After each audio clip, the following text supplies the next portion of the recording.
नमस्कार दोस्तों, आइए जानते हैं बिहार के दिन भर की ताज़ा और बड़ी खबरें। वही आपने अभी तक वीडियो को लाइक और चैनल को सब्सक्राइब नहीं किया, फटाफट से कर लीजिए।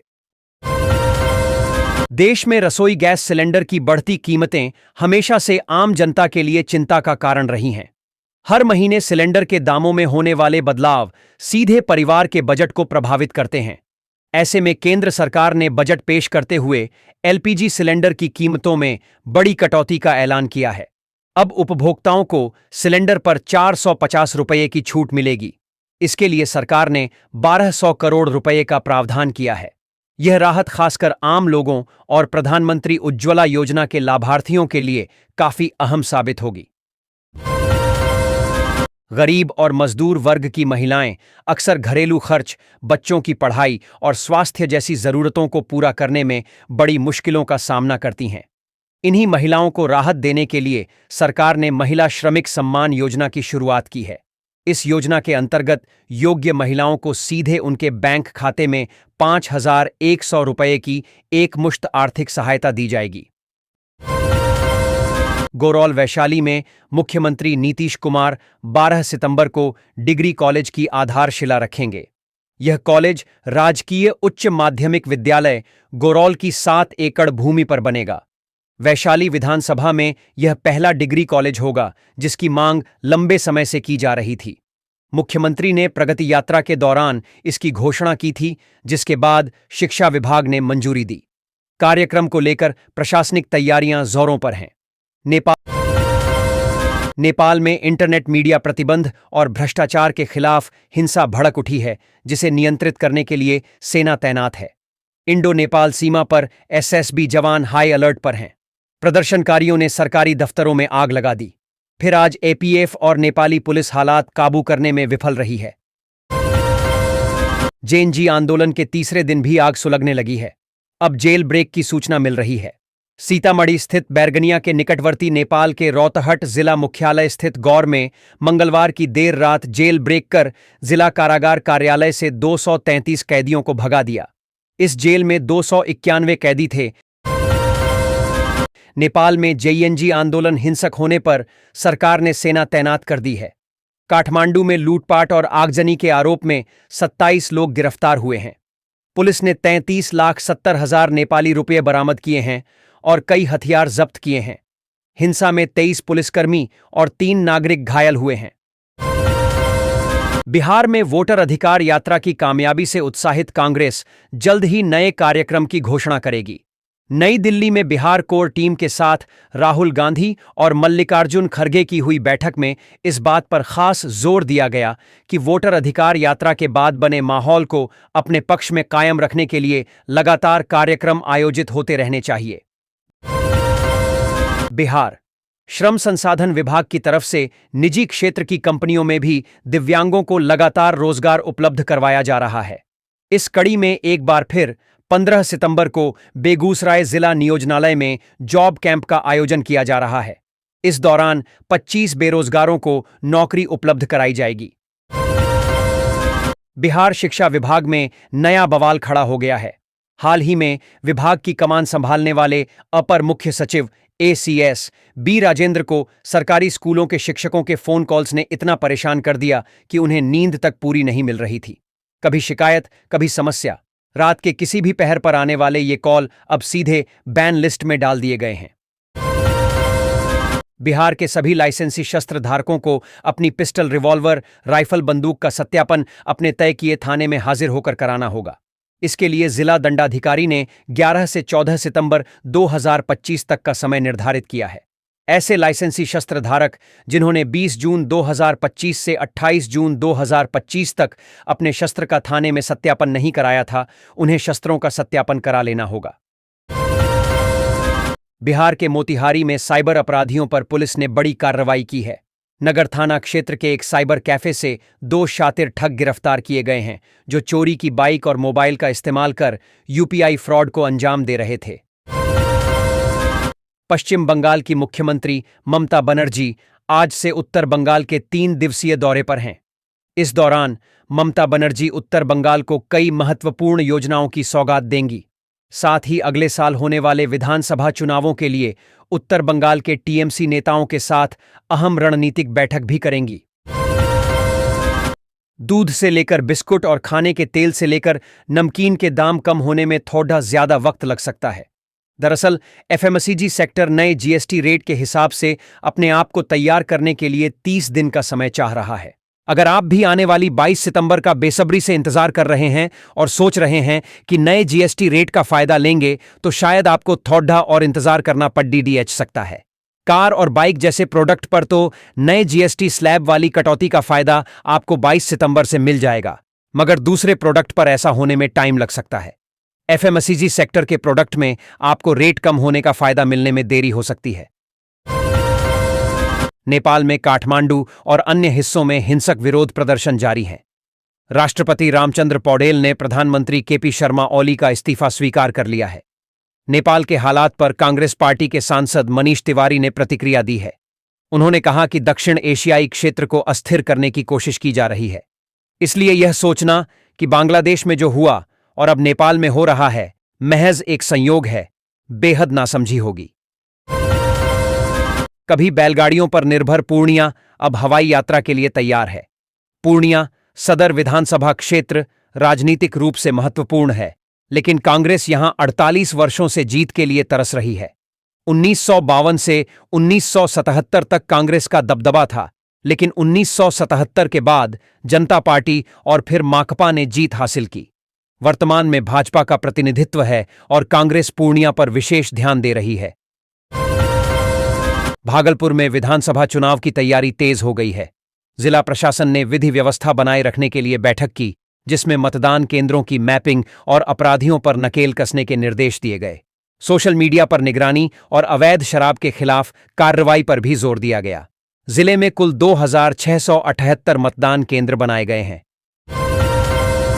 बांका में विधानसभा चुनाव की तैयारी जोरों पर है। इस बार 250 से अधिक नए मतदान केंद्र बनाए गए हैं, जिससे कुल संख्या 1855 हो गई है। प्रशासन शिक्षकों का डेटा एकत्र कर रहा है। विशेष रूप से विधानसभा चुनाव 2025 में महिला मतदान कर्मियों की संख्या बढ़ाई गई है, जिन्हें पिंक बूथों के अलावा अन्य केंद्रों पर भी तैनात किया जाएगा। बिहार चुनाव। बिहार में इस बार टिकटों की बड़ी मारामारी है। छुटभइये से लेकर बड़े दावेदार तक सभी ताल ठोक रहे हैं। संभावित उम्मीदवारों का दावा है कि इस बार टिकट मुझे दीजिए, जीत पक्की है। भागलपुर जिले की 7 सीटों में से सुल्तानगंज, नाथनगर और कहलगांव में सबसे ज्यादा दावेदार सामने आए हैं। बक्सर। ब्रह्मपुर विधानसभा निर्वाचन क्षेत्र की सीट भारतीय जनता पार्टी के लिए लगातार मुश्किल साबित हो जा रही है। लगातार संघर्ष के बाद भी हार की चुनौती से निपटने के लिए पार्टी इस बार भी पूरी रणनीति के साथ काम कर रही है। बिहार विधानसभा चुनाव की तारीखों का आधिकारिक ऐलान भले ही अभी बाकी हो, लेकिन राजनीतिक दलों ने प्रचार की जंग को आसमान तक ले जाने की तैयारी शुरू कर दी है। इस बार चुनावी मैदान में प्रमुख दलों के स्टार प्रचारकों को गांव-गांव पहुंचाने के लिए 200 से ज्यादा हेलीकॉप्टर पहले ही बुक हो चुके हैं। बहुजन समाज पार्टी बसपा ने बिहार विधानसभा चुनाव 2025 के लिए कमर कस ली है। पार्टी 10 सितंबर से सर्वजन हिताय जागरूकता यात्रा शुरू करेगी, जिसका नेतृत्व आकाश आनंद और रामजी गौतम करेंगे। यह यात्रा कैमूर से शुरू होकर वैशाली में समाप्त होगी, जिसमें कई जिले शामिल होंगे। बसपा का लक्ष्य सामाजिक न्याय सुनिश्चित करना और हर वर्ग को उनका अधिकार दिलाना है। मधेपुरा, जो समाजवाद की राजनीति का केंद्र रहा है, बिहार की राजनीति में हमेशा महत्वपूर्ण रहा है। भूपेंद्र नारायण मंडल और बीपी मंडल जैसे नेताओं का यह गृह क्षेत्र है और शरद यादव व लालू यादव की कर्मभूमि भी रही। वर्तमान में मधेपुरा जिले की 4 में से 2 विधानसभा सीटें राजद के पास हैं, जबकि अन्य 2 जदयू के पास। पटना में भाजपा के कई नेताओं ने राजद की सदस्यता ली। राजद के कुंवर राय ने कहा कि लालू यादव के विचारों से प्रभावित होकर लोग पार्टी में शामिल हो रहे हैं। तेजस्वी यादव ने डबल इंजन सरकार पर हमला बोलते हुए बेरोजगारी और गरीबी के मुद्दों पर सवाल उठाए। उन्होंने सरकार से इन मुद्दों पर जवाब देने की मांग की और युवाओं को रोजगार देने की बात कही। जमालपुर और भागलपुर के यात्रियों को मिजोरम और आनंद विहार से सीधे जोड़ने के लिए नई सैरांग आनंद विहार राजधानी एक्सप्रेस ट्रेन की मंजूरी दी गई है। यह ट्रेन साप्ताहिक चलेगी और पीएम नरेंद्र मोदी इसके उद्घाटन पूर्णिया महिलाओं को आत्मनिर्भर बनाने के उद्देश्य से शुरू की गई मुख्यमंत्री महिला रोजगार योजना पर भी भ्रष्टाचार की काली नजर पड़ गई है। पूर्णिया जिले के डगरुआ प्रखंड की दुबेली पंचायत के आसजा मोबैया गांव में इस योजना का लाभ उठाने के लिए जीविका दीदियों से कथित तौर पर रिश्वत मांगी जा रही है। महिलाओं का आरोप है कि उन्हें मिलने वाले 10,000 रुपये के रोजगार आरण की पहली किस्त जारी करने के लिए 500 रुपये की घूस मांगी जा रही है। भागलपुर के टीएमबीयू में 1000 डिग्रियां तैयार हैं, परंतु कुलपति के हस्ताक्षर न होने से छात्रों को नहीं मिल पा रही हैं। छात्र डिग्री के लिए विश्वविद्यालय के चक्कर काट रहे हैं। छात्र नेताओं ने जल्द समाधान की मांग की है, अन्यथा आंदोलन की चेतावनी दी है। परीक्षा नियंत्रक ने बताया कि 500 से अधिक डिग्रियां तैयार हैं और कुलपति के हस्ताक्षर के बाद वितरित की जाएंगी। बिहार में अपनी वोटर अधिकार यात्रा के दौरान कांग्रेस सांसद राहुल गांधी बीजेपी पर वोट चोरी का आरोप जोर शोर से लगाते रहे, लेकिन मद्रास के हाईकोर्ट ने उनके आरोपों को लेकर दाखिल की गई एक याचिका को खारिज कर दिया है।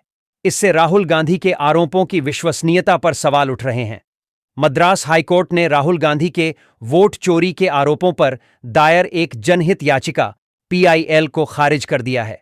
कोर्ट ने याचिकाकर्ता पर 1 लाख रुपए का जुर्माना भी लगाया है।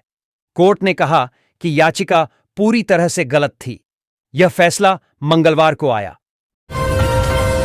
बिहार के पूर्व मंत्री तेज प्रताप यादव ने अपनी राजनीतिक सक्रियता बढ़ा दी है। वे छोटे भाई तेजस्वी यादव और मौजूदा नीतीश सरकार पर लगातार निशाना साध रहे हैं। उनका अनोखा अंदाज उन्हें अक्सर सुर्खियों में ले आता है। बाढ़ पीड़ितों से मिलना हो या क्रिकेट खेलना, तेज प्रताप हर मौके को भुनाना जानते हैं। पटना बीजेपी सांसद तेजस्वी सूर्या ने आज पटना में तेजस्वी यादव और राहुल गांधी पर जमकर निशाना साधा। उन्होंने दोनों नेताओं पर बिहार के लोगों को नजरअंदाज कर सिर्फ अपने परिवार की संपत्ति बढ़ाने का आरोप लगाया। सूर्या ने कहा कि इन नेताओं को आम लोगों की परवाह नहीं है और वे सिर्फ अपने परिवार के हितों को साधने में लगे हैं। उन्होंने कहा कि बिहार से युवाओं के पलायन का कारण आरजेडी का कुशासन है। पटना राज्य भर में चल रहे राजस्व महाअभियान के तहत शिविरों में मिल रहे सभी आवेदनों को चौथे चरण में दाखिल खारिज और परिमार्जन प्लस पोर्टल पर अपलोड किया जाएगा। राजस्व एवं भूमि सुधार विभाग के अपर मुख्य सचिव दीपक कुमार सिंह ने इसके लिए सभी प्रमंडलीय आयुक्तों और जिलाधिकारियों को दिशा निर्देश जारी किए हैं। 16 अगस्त से 20 सितंबर तक चल रहे इस महाअभियान में पहले चरण में जमाबंदी पंजी की प्रति प्रिंट, आवेदन प्रपत्र का प्रिंट और अंचल माइक्रो प्लान तैयार किया गया। दूसरे चरण में जमाबंदी प्रति और आवेदन प्रपत्र का वितरण चल रहा है। पटना बिहार सरकार ने राज्य के ग्रामीण इलाकों के बुनियादी ढांचे को सशक्त बनाने की दिशा में एक और ऐतिहासिक कदम उठाते हुए ग्रामीण सड़कों के विकास के माध्यम से सूबे के सामाजिक और आर्थिक परिदृश्य को नई दिशा दी है। मुख्यमंत्री ग्राम संपर्क योजना MMGSY अवशेष के तहत ग्रामीण कार्य विभाग द्वारा 941 नई सडीडीएचकों के निर्माण की स्वीकृति प्रदान की गई है। इन सडिचकों के साथ साथ विभाग ने 4 नए पुलों के निर्माण को भी अपनी हरी झंडी दे दी है। नेपाल में हाल ही में हुए ZEN-Z द्वारा आंदोलन और जेल तोड़कर भागने की घटनाओं के मद्देनजर बिहार सरकार ने सीमावर्ती जिलों में सुरक्षा व्यवस्था को और अधिक पुख्ता करने के लिए तत्काल कदम उठाए हैं। आज दिनांक 10 सितंबर 2025 को बिहार के मुख्य सचिव श्री प्रत्यय अमृत की अध्यक्षता में एक उच्च स्तरीय बैठक का आयोजन किया गया, जिसमें नेपाल की सीमा से सटे सभी जिलों के पुलिस अधीक्षक SPS और जिलाधिकारियों DMs ने वीडियो कॉन्फ्रेंसिंग VC के माध्यम से भाग लिया। बिहार पुलिस के डॉग कुत्ता स्क्वाड में जल्द ही 30 खासतौर से प्रशिक्षित डॉग्स शामिल होने जा रहे हैं। वर्तमान में इन सभी का प्रशिक्षण हैदराबाद के मोइनाबाद स्थित IITA integrated intelligence training academy में हो रहा है। यह जानकारी ADG CID पारसनाथ ने बुधवार को पुलिस मुख्यालय सरदार पटेल भवन स्थित सभागार में आयोजित प्रेस वार्ता में दी। उन्होंने कहा कि आने वाले 2 से 3 महीने में सभी प्रशिक्षित डॉग्स बिहार पुलिस के डॉग स्क्वाड के बेड़े में शामिल हो जाएंगे। कृषि मंत्री बिहार विजय कुमार सिन्हा ने कहा कि बिहार सरकार कृषि के क्षेत्र में डिजिटलीकरण को बढ़ावा देने और किसानों को विभागीय योजनाओं की जानकारी एवं सुविधाएं सरल और पारदर्शी ढंग से उपलब्ध कराने हेतु निरंतर प्रयासरत है। इसी क्रम में चतुर्थ कृषि रोड मैप के अंतर्गत राज्य सरकार द्वारा बिहार कृषि मोबाइल एप्लीकेशन की सुविधा प्रदान की जा रही है। यह ऐप किसानों के लिए एक बहुउद्देशीय और उपयोगी डिजिटल प्लेटफॉर्म है, जिसके माध्यम से किसान सरकार की विभिन्न कृषि योजनाओं का लाभ घर बैठे प्राप्त कर सकते हैं। नेपाल में हुई हालिया हिंसा को लेकर बिहार भाजपा के वरिष्ठ नेता सम्राट चौधरी ने कांग्रेस पर तीखा हमला बोला है। उन्होंने इस अशांति के लिए कांग्रेस की नीतियों को सीधे तौर पर जिम्मेदार ठहराया है। सम्राट चौधरी ने कहा कि नेपाल में जो अराजकता और हिंसा हो रही है वह कांग्रेस की ऐतिहासिक भूलों का परिणाम है। अब हलकों में लगेंगे अतिरिक्त शिविर। महादलित टोलों और जनप्रतिनिधियों तक प्राथमिकता देकर पहुंचाई जाएगी जमाबंदी पंजी की प्रति। राज्य सरकार की ओर से राजस्व अभियान को लेकर कई कदम उठाए जा रहे हैं। इसी के तहत अब हल्का स्तर पर भी शिविर के आयोजन का फैसला लिया गया है। बिहार विधानसभा चुनाव को लेकर कांग्रेस ने अपनी तैयारियों की टाइमलाइन तय कर दी है। पार्टी ने स्पष्ट किया है कि 14 सितंबर तक ब्लॉक और जिला कमेटियों से प्रत्याशियों के नाम मांगे गए हैं। 16 सितंबर को पटना में प्रदेश चुनाव समिति पीईसी की बैठक होगी, जबकि 19 सितंबर से स्क्रीनिंग कमेटी की औपचारिक बैठक शुरू होगी। हालांकि सूत्रों का कहना है कि अजय माकन की अध्यक्षता में गुरुवार को दिल्ली में हुई कांग्रेस की स्क्रीनिंग समिति की अनौपचारिक बैठक हुई है। इस अनौपचारिक बैठक में कांग्रेस ने 87 सीटों पर चर्चा की है। बिहार चुनाव से पहले केंद्रीय मंत्री गिरिराज सिंह ने तेजस्वी यादव पर तगड़ा प्रहार किया है। गिरिराज सिंह ने कहा है कि तेजस्वी यादव के हाथ से स्टीयरिंग छीन गई है। अब ड्राइविंग सीट पर राहुल गांधी बैठे हैं। इतना ही नहीं, उन्होंने कहा कि तेजस्वी यादव के बड़े भाई तेज प्रताप यादव अब आंख दिखाने लगे हैं। दरभंगा। प्रधानमंत्री नरेंद्र मोदी और उनकी दिवंगत माता के खिलाफ आपत्तिजनक टिप्पणी करने के मामले में फंसे कांग्रेस नेता मोहम्मद नौशाद को दरभंगा व्यवहार न्यायालय से बद्धा झटका लगा है। दरभंगा के अपर सत्र न्यायाधीश सुमन कुमार दिवाकर की अदालत ने मंगलवार को उनकी अग्रिम जमानत याचिका खारिज कर दी। इसके साथ ही अदालत ने दरभंगा के वरिष्ठ पुलिस अधीक्षक एसआईएसपी जगुनाथ रेड्डी को मोहम्मद नौशाद का आपराधिक इतिहास प्रस्तुत करने का निर्देश दिया है। बिहार में अपनी वोटर अधिकार यात्रा के दौरान कांग्रेस सांसद राहुल गांधी बीजेपी पर वोट चोरी का आरोप जोर शोर से लगाते रहे, लेकिन मद्रास के हाईकोर्ट ने उनके आरोपों को लेकर दाखिल की गई एक याचिका को खारिज कर दिया है। इससे राहुल गांधी के आरोपों की विश्वसनीयता पर सवाल उठ रहे हैं। मद्रास हाईकोर्ट ने राहुल गांधी के वोट चोरी के आरोपों पर दायर एक जनहित याचिका पीआईएल को खारिज कर दिया है। कोर्ट ने याचिकाकर्ता पर 1 लाख रुपए का जुर्माना भी लगाया है। कोर्ट ने कहा कि याचिका पूरी तरह से गलत थी। यह फैसला मंगलवार को आया। अपने दम पर राजनीति में पैर जमाने की कोशिश कर रहे पूर्व मंत्री तेज प्रताप की इन दिनों सक्रियता बढ़ गई है। इस रास्ते पर चल रहे तेज प्रताप ने उन तमाम राजनीतिक हथकंडों को आजमाना भी शुरू कर दिया है। वह चाहे गंभीर अभियान हो या फिर पॉपुलैरिटी पाने के लटके झटके, तेज प्रताप किसी न किसी कारण सुर्खियां बटोरते रहते हैं। इस क्रम में चाहे छोटे भाई तेजस्वी यादव को निशाने पर लेना है या वर्तमान नीतीश नीत सरकार पर नाकामयाबी का ठीकरा फोड़ना हो, पीछे नहीं हटते। हाँ, यह व्यक्त करने का तरीका थोड़ा अलग होता है। एक आकलन तेज प्रताप के राजनीतिक अभियान का। कांग्रेस बिहार विधानसभा चुनाव 2025 को लेकर गंभीर है। पार्टी ने ब्लॉक और जिला स्तर से उम्मीदवारों के नाम मांगे हैं और दशहरे के बाद स्टार प्रचारकों की फौज उतारेगी। राहुल गांधी और प्रियंका गांधी वाड्रा प्रमुख चेहरे होंगे। पार्टी का लक्ष्य युवा मतदाताओं पर ध्यान केंद्रित करना और रैलियों रोड शो के माध्यम से चुनावी माहौल बनाना है।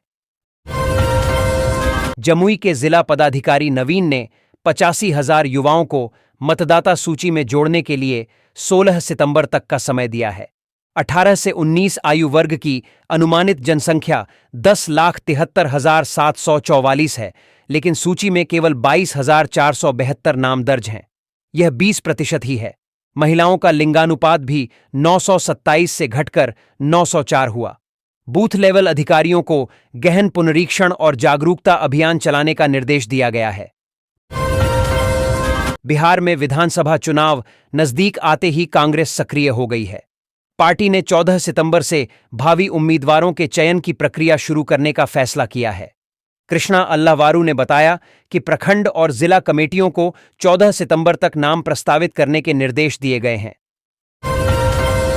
विधानसभा चुनाव से पहले उम्मीदवारी को लेकर नेताओं में घमासान मचा है। भाजपा और राजद में सिटिंग विधायकों के टिकट कटवाने के लिए पार्टी के ही नेता पीछे पड़े हैं। नगर विधानसभा सीट पर भाजपा में कई दावेदार हैं, तो कांग्रेस में सिटिंग विधायक के खिलाफ सवाल उठ रहे हैं। गायघाट सीट पर गठबंधन धर्म दांव पर है, जहां पार्टी की वफादारी भी खतरे में है। सिवान जिले में आगामी बिहार विधानसभा चुनाव की तैयारी तेजी से चल रही है। जिला निर्वाचन पदाधिकारी ने स्वतंत्र निष्पक्ष चुनाव के लिए 11 सितंबर से विधानसभावार भ्रमण कार्यक्रम शुरू करने की घोषणा की। 2908 मतदान केंद्रों पर पानी, बिजली जैसी मूलभूत सुविधाएं सुनिश्चित करने के निर्देश दिए गए हैं। भोजपुर जिला प्रशासन ने आगामी विधानसभा चुनाव की तैयारी शुरू कर दी है। जिले के 7 विधानसभा क्षेत्रों के लिए अलग अलग डिस्पैच सेंटर बनाए गए हैं, जहां से पोलिंग पार्टियों को ईवीएम और वीवीपैट दिए जाएंगे। चुनाव कर्मियों को सामग्री वितरण और ईवीएम की सुरक्षा के लिए स्ट्रांग रूम की व्यवस्था की जा रही है। सपा का एक उच्च स्तरीय प्रतिनिधिमंडल 11 सितंबर 2025 को गोरखपुर पहुंचेगा। यह दल पूर्व विधायक केदारनाथ सिंह सेंथवार की प्रतिमा पर माल्यार्पण करेगा और उनके परिवार से मिलेगा। प्रतिनिधिमंडल मुख्यमंत्री पर अभद्र टिप्पणी करने के आरोप में जेल में बंद भोलेंद्र सिंह से भी मुलाकात करेगा। प्रशासन ने प्रतिमा स्थल पर कार्यक्रम की अनुमति नहीं दी है और भोलेंद्र सिंह ने सपा नेताओं से मिलने से मना कर दिया है। सहरसा से प्राप्त खबरों के अनुसार समाजवादी पृष्ठभूमि वाले कोसी क्षेत्र में भाजपा अभी भी अपना प्रभुत्व स्थापित करने के लिए संघर्ष कर रही है। कोसी क्षेत्र की 13 विधानसभा सीटों में से वर्तमान में भाजपा केवल 2 पर ही काबिज है। सहरसा विधानसभा क्षेत्र में पहली बार 2005 में भाजपा का कमल खिला था।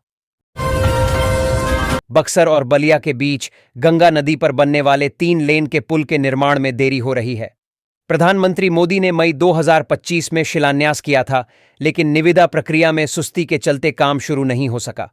पुल बक्सर पटना NH 922 का हिस्सा होगा और पूर्वांचल एक्सप्रेसवे को जोड़ेगा, जिससे पटना से दिल्ली के सफर में समय की बचत होगी। बांका विधानसभा चुनाव में कई उम्मीदवारों ने भारी खर्च किया, फिर भी हार गए। अमरपुर में लोजपा के मृणाल शेखर ने सबसे अधिक खर्च किया, लेकिन तीसरे स्थान पर रहे। वहीं जदयू के जयंत राज कुशवाहा ने कम खर्च करके भी जीत हासिल की और मंत्री बने। 2020 के चुनाव में उम्मीदवारों ने वाहन और प्रचार पर सबसे ज्यादा खर्च किया। मुजफ्फरपुर के सरैया में एक प्राथमिक विद्यालय में मध्याह्न भोजन खाने से 85 बच्चे बीमार हो गए। भोजन में छिपकली गिरने के कारण यह घटना हुई। गंभीर रूप से बीमार 8 बच्चों को SKMCH रेफर किया गया, जबकि अन्य बच्चों का इलाज CHC में किया गया। प्रखंड शिक्षा पदाधिकारी ने मामले की जांच के आदेश दिए हैं। मधेपुरा जिले में जितिया पर्व 14 सितंबर को मनाया जाएगा। संतान की लंबी आयु और समृद्धि के लिए महिलाएं निर्जला व्रत रखेंगी। वे भगवान जीमूतवाहन और माता पार्वती की पूजा करेंगी। व्रत से एक दिन पहले नहाय खाए की परंपरा निभाई जाएगी। पंडित पवन झा के अनुसार इस बार का जितिया व्रत विशेष है, क्योंकि यह पूर्ण तिथि तक रहेगा, जिससे व्रत 24 घंटे का होगा। पटना में दुर्गा पूजा और दशहरा के दौरान सुरक्षा व्यवस्था कड़ी रहेगी। जिला प्रशासन ने पंडाल निर्माण और मूर्ति विसर्जन के लिए नियम सख्त कर दिए हैं। मूर्तियों की ऊंचाई सीमित की गई है। POP और जहरीले रंगों का उपयोग प्रतिबंधित है। नदी में मूर्ति विसर्जन पर रोक है। जुलूसों के लिए लाइसेंस अनिवार्य है और सोशल मीडिया पर अफवाह फैलाने वालों पर सख्त कार्रवाई की जाएगी। भारतीय रेलवे बिहार वासियों को त्योहारी सीजन में पटना और नई दिल्ली के बीच पहली वंदे भारत स्लीपर एक्सप्रेस की सौगात देने जा रही है। यह ट्रेन 1000 किलोमीटर की दूरी लगभग 11.5 घंटे में तय करेगी। रात 8 बजे पटना से चलकर सुबह 7:30 बजे दिल्ली पहुंचेगी। आधुनिक सुविधाओं से लैस यह ट्रेन यात्रा को आरामदायक बनाएगी और लाखों यात्रियों को फायदा होगा। पटना हाईकोर्ट ने बीपीएसएससी द्वारा एक अभ्यर्थी को 3 साल के लिए परीक्षा से रोकने के आदेश को रद्द कर दिया है। न्यायाधीश संदीप कुमार ने कहा कि बीपीएसएससी का आदेश गैर कानूनी है क्योंकि इसमें पर्याप्त कारण नहीं बताए गए थे। याचिकाकर्ता के वकील ने तर्क दिया कि उनके क्लाइंट को बिना सुने प्रतिबंधित कर दिया गया, जो प्राकृतिक न्याय के सिद्धांतों का उल्लंघन है। बोछा में जीविका दीदियों के साथ एक निजी कंपनी द्वारा 1,18,00,000 रुपये से अधिक की धोखाधड़ी का मामला सामने आया है। बैंक मैनेजर ने कंपनी के खिलाफ एफआईआर दर्ज कराई है क्योंकि कंपनी ने मशरूम उत्पादन के नाम पर दीदियों को कोई संसाधन नहीं दिया, जबकि उन्हें भुगतान किया जा चुका था। पुलिस मामले की जांच कर रही है। त्योहारी सीजन में यात्रियों की सुविधा के लिए पूर्व मध्य रेलवे ने पटना से गुजरने वाली कई ट्रेनों में अतिरिक्त कोच जोड़ने का निर्णय लिया है। दानापुर रेल मंडल से गुजरने वाली लगभग 1 दर्जन ट्रेनों में 2 स्लीपर और एक एसी कोच जोड़ा जाएगा। इस कदम से यात्रियों को आरामदायक यात्रा अनुभव मिलेगा और टिकटों की उपलब्धता भी बेहतर होगी। रेलवे जल्द ही विस्तृत जानकारी जारी करेगा। पटना सिटी के तख्त श्री हरिमंदिर जी पटना साहिब गुरुद्वारा में बम की धमकी मिलने से हड़कंप मच गया। ईमेल के जरिए लंगर कक्षों में आरडीएक्स होने की सूचना मिली, जिसके बाद पुलिस और बम निरोधक दस्ते ने तलाशी अभियान चलाया। हालांकि अभी तक कुछ भी संदिग्ध नहीं मिला है। पुलिस साइबर सेल की मदद से मामले की जांच कर रही है। गुरुद्वारा की सुरक्षा बढ़ा दी गई है। आर्थिक अपराध इकाई ने आधार सिस्टम में सेंधमारी करने वाले एक गिरोह का भंडाफोड़ किया है। मधेपुरा से 3 अपराधी गिरफ्तार किए गए हैं, जो अवैध रूप से आधार सॉफ्टवेयर डाउनलोड करके फर्जी दस्तावेज बना रहे थे। ये अपराधी नकली वेबसाइटों का उपयोग करके आधार डेटा में बदलाव करते थे और इन दस्तावेजों को साइबर अपराधियों को बेचते थे। बिहार लोक सेवा आयोग की टीआरआई 4 अधिसूचना के बीच शिक्षा मंत्री सुनील कुमार ने कहा कि टीआरआई 4 के बाद ही टीआरआई 5 परीक्षा होगी। आयोग द्वारा अब तक लगभग 2.5 लाख शिक्षकों और 33,000 प्रधान शिक्षकों की नियुक्ति हो चुकी है। टीआरआई 4 के माध्यम से 26,000 से अधिक नियुक्तियां होंगी और विशेष शिक्षकों की अधियाचना भी भेजी गई है। पूर्णिया एयरपोर्ट से कोलकाता के लिए इंडिगो एयरलाइन 15 सितंबर से उड़ानें शुरू करेगी। बुकिंग शुरू हो चुकी है और शुरुआती किराया 3,100 रुपये है। इंडिगो सप्ताह में 3 दिन उड़ान भरेगी। सेल्स प्रमुख विनय मल्होत्रा ने बताया कि पूर्णिया उनका 94वां घरेलू गंतव्य है और यह उड़ान बिहार के सीमांचल क्षेत्र के लिए महत्वपूर्ण होगी।